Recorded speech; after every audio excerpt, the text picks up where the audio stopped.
Dear students, this is Praveen Kumar Agarwal from Management Department. Welcomes you in my today's lecture of Company Law.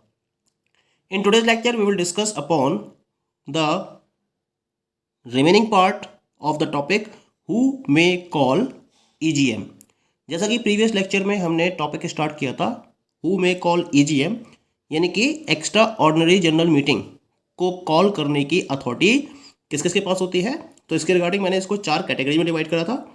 पहली category थी इसके अंदर by the board of directors on its own. Second category थी by the board of directors on requisition of members.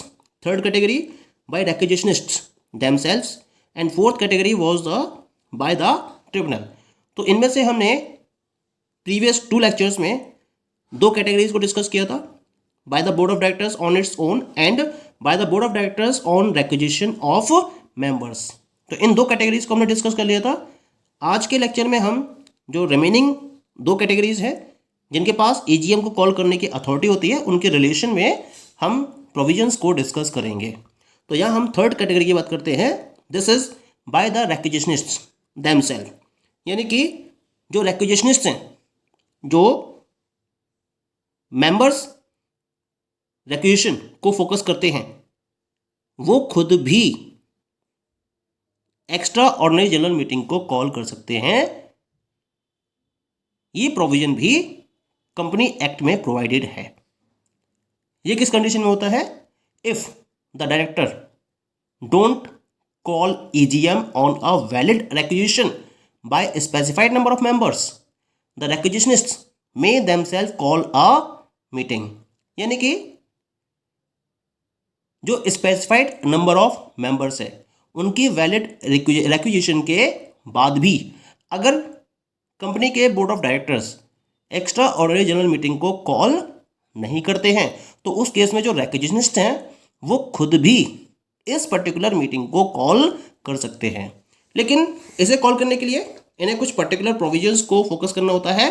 तो क्या क्या provisions है इसके regarding? The first provision is when directors fail to call. कभी कभी क्या होता है, जो कंपनी के बोर्ड ऑफ डायरेक्टर्स हैं, these board of directors within 21 days or hold the meeting within 45 days from the date of deposit of valid requisition fails or refuse to call a meeting, then the meeting may be called by the requisitionists themselves. ऐसा नहीं कि जो board of जो company के members हैं, ये जो रेक्विजिशनिस्ट हैं, वो हर कंडीशन में ईजीएम को कॉल कर सकते हैं।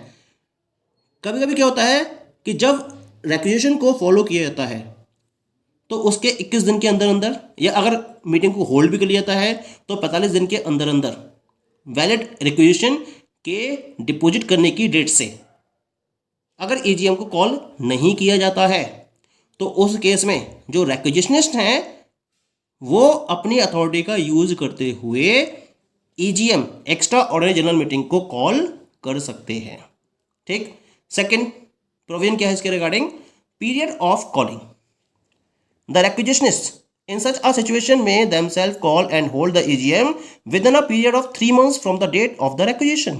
यानी कि जो डेट ऑफ रेक्विजिशन होती है, यानी कि रेक्विजिशन के लिए जो रिक्वेस्ट दी गई है, तो जिस दिन रिक्वेस्ट दी गई है उससे 3 महीने के अंदर अंदर जो रेक्विजिशनिस्ट हैं वो EGM को कॉल कर सकते हैं या फिर उसको होल्ड कर सकते हैं। लेकिन ये कंडीशन कब तक के लिए है? 3 मंथ्स के लिए ही है। केवल 3 महीने के अंदर अंदर उनको इस ईजीएम को कॉल करना ही होगा। Third provision is that manner of calling and holding meeting. इसका मैनर क्या है? A meeting called by the requisitionist shall be called and held in the same manner in which the meeting is called and held by the board. यानी कि अगर रेक्विजिशनिस्ट के basis पर meeting को call किया जाता है, ईजीएम को कॉल किया जाता है, तो उसको इसी तरीके से कॉल किया जाएगा, उसी पर्टिकुलर रूल्स एंड रेगुलेशंस को फॉलो करते हुए कॉल किया जाएगा या हेल्ड किया जाएगा, जिस तरह से एक एनुअल जनरल मीटिंग को कॉल किया जाता है और हेल्ड किया जाता है bye the board of directors.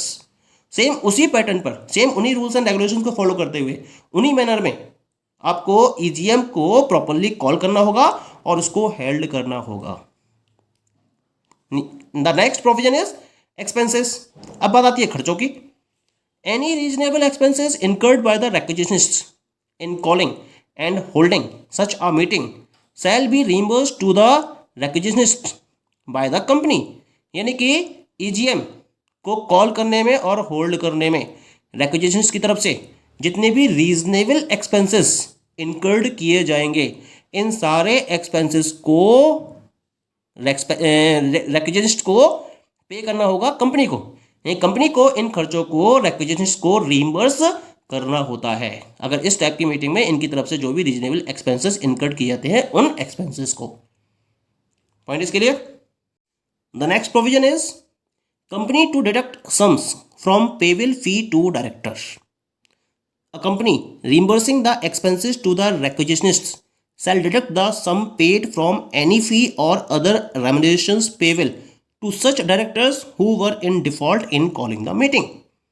यानी कि जो पर्टिकुलर डायरेक्टर्स मीटिंग को कॉल करने के लिए रिस्पॉन्सिबल थे और उनके बेसिस पर अगर मीटिंग कंडक्ट नहीं होती है, हेल्ड नहीं होती है, तो उस केस में कंपनी उनको जो भी रेम्यूनरेशन पे कर रही है या उनको जो भी फीस पे कर रही है उसमें से उन पर्टिकुलर एक्सपेंसेस को डिडक्ट कर लिया जाता है जो रिक्विजिशनिस्ट को रीइंबर्स किए जाते हैं कंपनी की तरफ से।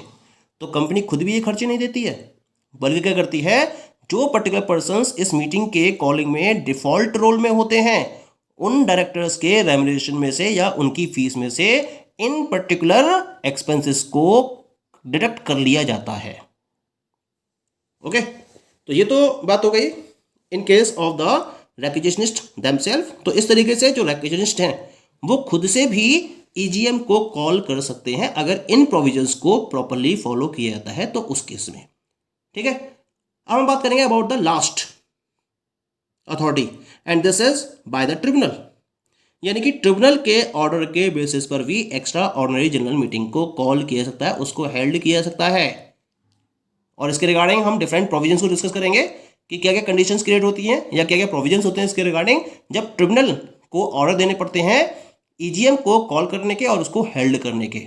The very first one is the cases for calling a meeting. पहले देखते हैं कि किन किन केसेस में मीटिंग की कॉलिंग के लिए ट्रिब्यूनल ऑर्डर दे सकती है। तो the tribunal may order a meeting in any of the following cases. पहला केस क्या बनता है, when it is impracticable to call a meeting other than the AGM. जब एजीएम के अलावा किसी भी और टाइप की मीटिंग को कॉल करना किसी भी कंपनी में इम्प्रैक्टिकेबल हो जाता है तो उस केस में ट्रिब्यूनल के ऑर्डर से एजीएम को कॉल किया जा सकता है। दूसरा केस क्या बनता है, when it is impracticable to hold the meeting in the manner prescribe by the act or the articles. यानी कि जो आर्टिकल्स फॉर्म किया गया है कंपनी का उसे इस तरीके से डिजाइन किया गया है कि इसमें कंपनी की मीटिंग को होल्ड करना इम्प्रैक्टिकेबल हो जाता है। तो उस इम्प्रैक्टिकेबिलिटी के केस में ट्रिब्यूनल के ऑर्डर के बेसिस पर ईजीएम को कॉल किया जा सकता है। या एक और कंडीशन बनती है इसके अंदर, when it is impracticable to conduct the meeting of the company of the meeting in the manner prescribe by the act or the article. यानी कि मीटिंग को कंडक्ट करना कंपनी के आर्टिकल या फिर एक्ट के बेसिस पर इम्प्रैक्टिकेबल हो जाए और उस इम्प्रैक्टिकेबिलिटी की वजह से आप मीटिंग को कंडक्ट नहीं कर सकते तो भी उस केस में ट्रिब्यूनल के ऑर्डर के बेसिस पर ईजीएम को कॉल किया जा सकता है। तो ये तो बात हो गई about the cases for calling a meeting की। अब हम बात करते हैं सेकंड प्रोविजन की। सेकंड प्रोविजन है इसके रेफरेंस में calling a meeting. The tribunal may call such meeting at the instance of the following. तो इन पर्टिकुलर इंस्टेंसेस में ये इन ईजीएम को कॉल कर सकती है। सबसे पहला तरीका होता है इसके लिए एट इट्स ओन मोशन, यानी कि खुद से पहल करते हुए ट्रिब्यूनल ईजीएम को कॉल कर सकती है अपने डायरेक्शन में, अपने कंट्रोल में। दूसरा तरीका होता है इसके pass on the application of any director of the company. Company के किसी भी डायरेक्टर से अगर उसे एप्लीकेशन मिलती है तो इस एप्लीकेशन के बिहाफ पर भी वो ईजीएम को कॉल कर सकती है। तीसरा केस बनता है इसके अंदर on the application of any member of the company who would be entitled to vote at such meeting. यानी कि वो अगर इस टाइप की मीटिंग में अगर वोट करने के लिए एंटाइटल्ड है और उस पर्टिकुलर मेंबर की तरफ से अगर एप्लीकेशन मिलती है ट्रिब्यूनल को तो उस एप्लीकेशन को बेस मानते हुए ट्रिब्यूनल ईजीएम को कॉल कर सकती है। Okay, next provision in this regard is directions by tribunal. The tribunal may give a company the following directions. तो कुछ डायरेक्शंस ट्रिब्यूनल की तरफ से दी जा सकती हैं इस पर्टिकुलर मैटर के रिलेशन में।